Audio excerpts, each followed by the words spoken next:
o nwere ka ọ dị ka Ibiriachi lugoro 70 something years, nne nwanyị, ekeresimesi ọ gasara na township. Kedu ihe ya si na-eme na township? Ibiriachi 70 something years ị gasara na township. Gị nwa kwesịrị ịna ụlọ si ụmụ gị ha nata na ịnọ n'ụlọ, ịnọzi na township gba Christmas gba New Year.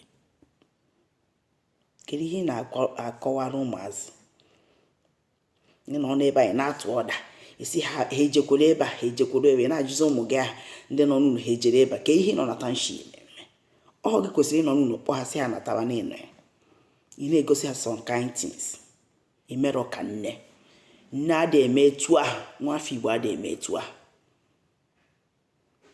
More especially ndị adị ha nwụrụ anwụ. Ị kwesịrị ịkpọ ụmụ gị na ụlọ n'oge bụzi nna bụrụ nne. Ị na-egosi ha some kind things. Na-enekwata unu anya. Ọ bụ uli mgbe gboo na ọ na-abụ nwaanyị ka nka ma nwoke ka nka, ha na unu jedo nọzie. Na-enekwata unu anya. Nke ha ekwezi anụ unu.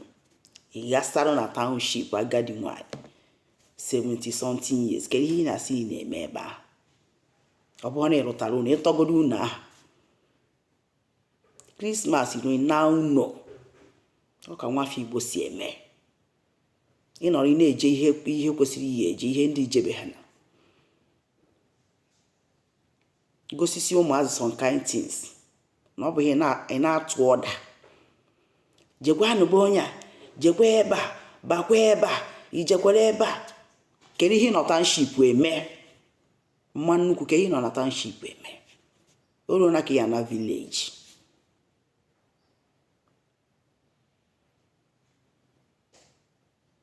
Ọ ihere ka ọ bụ. Ọ jọgburu onwe imeghe ka nwafọ Igbo, imeghe ka nne.